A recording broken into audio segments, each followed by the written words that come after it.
ನಾನಿವತ್ತು ಒಂದು ಕೋರ್ಟ್ಗೆ ಈ ವಿಚಾರವಾಗಿ ಬಂದಿದ್ದಕ್ಕೂ ಒಂಥರ ಏನೇ ಇದ್ರೂ ಕೂಡ ನಮ್ಮ ಶಿಡ್ಲಘಟ್ಟ ಜನತೆಗೋಸ್ಕರ ಮಾಡಿದಂಥ ಒಂದು ತ್ಯಾಗ ಅಂತಲೇ ಹೇಳಕ್ಕೆ ಇಷ್ಟಪಡ್ತೀನಿ. ಯಾಕಂದರೆ ಯಾವುದೇ ಒಂದು ನಾನು ಕಳ್ತನ ಮಾಡಲಿಲ್ಲ, ಕೊಲೆ ಮಾಡಲಿಲ್ಲ. ಆದರೂ ಕೂಡ ಇವತ್ತು ನಮ್ಮ ಶಿಡ್ಲಘಟ್ಟ ಜನತೆಗೆ ನ್ಯಾಯಕ್ಕೋಸ್ಕರ, ಸತ್ಯಕ್ಕೋಸ್ಕರ ಹೋರಾಟ ಮಾಡೋದಕ್ಕೋಸ್ಕರ ಇದು ಕಾರಣಾಂತರಗಳಿಂದ ತೊಂದರೆ ಆಗಿರ್ಬೋದು.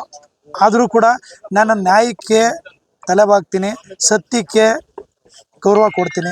ಹಾಗಾಗಿ ಮುಂದಿನ ದಿನಗಳಲ್ಲಿ ನಮ್ಮ ಶಿಡ್ಲಘಟ್ಟ ವಿಧಾನಸಭಾ ಕ್ಷೇತ್ರದಲ್ಲಿ ನಮ್ಮ ಜನತೆಗೆ ಸತ್ಯ ಮತ್ತು ನ್ಯಾಯ ಸಿಗಬೇಕು. ಏನೆಲ್ಲ ಹೋರಾಟ ಮಾಡಬೇಕು, ಕಾನೂನು ರೀತಿಯಾಗಿ ಹೋರಾಟ ಮಾಡ್ತೀನಿ.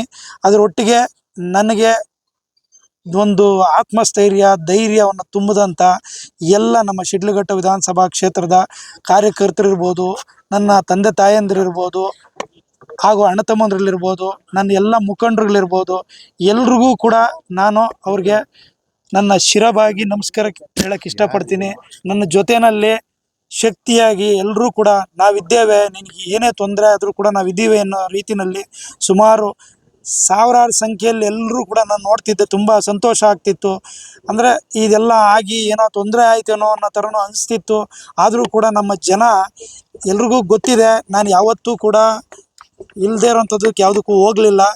ಸತ್ಯದ ಪರವಾಗಿ ಹೋರಾಟ ಮಾಡ್ತಿದ್ದೀನಿ. ಕರೋನಾ ಕಷ್ಟ ಕಾಲದಲ್ಲಿ ಇವತ್ತಿನವರೆಗೂ ಏನಾಗಿದೆ ಅಂದರೆ, ಇವತ್ತು ಈ ಒಂದು ವಿಚಾರ ಇಡೀ ನಮ್ಮ ರಾಜ್ಯದಾದ್ಯಂತ, ದೇಶದಾದ್ಯಂತ ಇವತ್ತಿನ ವಿಚಾರ ಇವತ್ತು ಎಲ್ಲ ಕಡೆ ವೈರಲ್ ಆಗಿದೆ ಅನ್ನೋದು ಗೊತ್ತಾಯ್ತು ನನಗೇನೆಂದರೆ, ಇವತ್ತು ಸುಮಾರು ಒಂದು 10 ವರ್ಷಗಳ ಕಾಲದಿಂದ ನಮ್ಮ ಆಂಬ್ಯುಲೆನ್ಸ್ಗಳ ಸೇವೆಯಲ್ಲಿ 25,000ಕ್ಕೂ ಹೆಚ್ಚಿನ ಜನರ ಒಂದು ಜೀವ ಉಳಿಸಿದ್ದೀವಿ. 10 ಆಂಬ್ಯುಲೆನ್ಸ್ಗಳು ಇವತ್ತು ಕೂಡ 24 ಗಂಟೆ ನಿರಂತರವಾಗಿ ಸೇವೆ ಸಲ್ಲಿಸ್ತಾ ಇದ್ದಾವೆ. ಅವರೆಲ್ಲರೂ ಕೂಡ ಹೇಳ್ತಿದ್ದಾರೆ, ನೀವು ಮಾಡಿರೋಂಥ ಒಳ್ಳೆಯ ಕೆಲಸಗಳನ್ನ ಯಾರೂ ಕೂಡ ನಾವು ಮರ್ತಿಲ್ಲ. ತಿರುಗಿ ಕೋವಿಡ್ ಸಂದರ್ಭದಲ್ಲಿ ಮೊದಲನೇದಾಗಿ ನಾನು ಹೇಳ್ತಿದ್ದೀನಿ, ಪತ್ರಿಕಾ ಮಿತ್ರರಿಗೆ ಮತ್ತು ಪೊಲೀಸ್ ಆರಕ್ಷಕ ಸಿಬ್ಬಂದಿಯವರೆಗೆ ಕೋವಿಡ್ ಲಾಕ್ಡೌನ್ ಸಂದರ್ಭದಲ್ಲಿ, ಸೀಲ್ ಡೌನ್ ಆಗಿದ್ದ ಸಂದರ್ಭದಲ್ಲಿ ಪ್ರತಿಯೊಬ್ಬರಿಗೂ ರೇಷನ್ ಕಿಟ್ಸು, ವಿಶೇಷವಾಗಿ ಮಾಧ್ಯಮ ಮಿತ್ರರಿಗೆ ಹೇಳಬೇಕು ಅಂತಂದರೆ 1 ಸರಿ ಅಲ್ಲ 3 ಸರಿ ಒಂದೊಂದು ತಿಂಗಳಿಗಾಗಷ್ಟು ರೇಷನ್ ಕಿಟ್ನ ನಾನು ಕೊಟ್ಟೆ.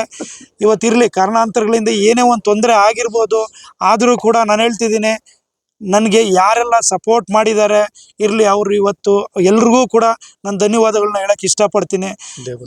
ಮುಂದಿನ ದಿನಗಳಲ್ಲಿ ನಮ್ಮ ಶಿಡ್ಲಘಟ್ಟ ನನ್ನ ಕರ್ಮಭೂಮಿ. ನನ್ನ ಏನೇ ಇರಲಿ, ಶಿಡ್ಲಘಟ್ಟದ ಜನತೆಗೋಸ್ಕರ ನಾನು ಯಾವತ್ತೂ ಕೂಡ ಸತ್ಯದ ಪರವಾಗಿ ಹೋರಾಟ ಮಾಡೋದಕ್ಕೆ ನಾನು ಸಿದ್ಧವಾಗಿರ್ತೀನಿ.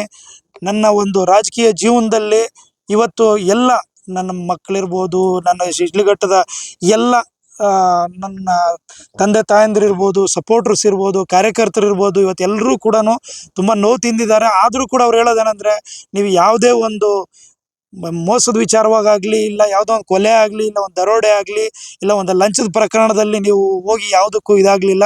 ಇರಲಿ, ಕಾರಣಾಂತರಗಳಿಂದ ಆಗಿರ್ಬೋದು, ಆದರೂ ಕೂಡ ನಿಮ್ಮೊಟ್ಟಿಗೆ ನಾವಿದ್ದೀವಿ, ನೀವು ನಮ್ಮೊಟ್ಟಿಗೆ ಇರಬೇಕು ಅನ್ನೋ ಮಾತನ್ನು ಎಲ್ಲ ಹೇಳ್ತಿದ್ದಾರೆ.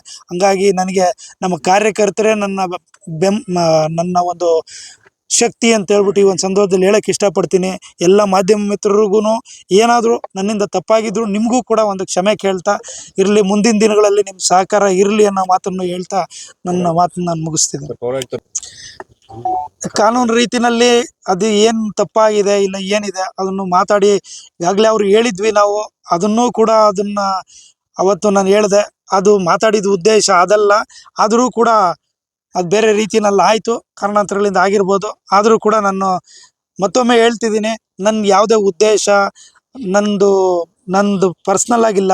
ನನ್ನ ಜನರಿಗೋಸ್ಕರ, ನನ್ನ ಜನತೆಗೋಸ್ಕರ ಇವತ್ತೆಲ್ಲ ಯಾವತ್ತೂ ಕೂಡ ತೊಂದರೆ ಆಗ್ತಿದೆ ಅಂತಂದರೆ ಅಲ್ಲಿ ಈ ರಾಜೇಗೌಡ ಇರ್ತಾರೆ. ಜನರ ಪರವಾಗಿ ಹೋರಾಟ ಮಾಡೋದಕ್ಕೆ ಯಾವತ್ತೂ ಸಿದ್ಧವಾಗಿರ್ತಾರೆ ಅನ್ನೋ ಮಾತನ್ನು ಹೇಳ್ತಾರೆ. ಅದನ್ನು ನಮ್ಮ ಹೈಕಮಾಂಡ್ ಅವ್ರ ಹತ್ರ ನಾನು ಹೋಗಿ ನಾನು ರಿಕ್ವೆಸ್ಟ್ ಮಾಡಿದ್ದೀನಿ. ನಾನು ಯಾವುದೇ ವಿಚಾರವಾಗಿ ಪಕ್ಷದ ವಿಚಾರದಲ್ಲಿ ನಾನು ಎಲ್ಲೂ ಕೂಡ ತಂದು ಪಕ್ಷದ ವಿಚಾರದಲ್ಲಿ ಮಾತಾಡಲಿಲ್ಲ.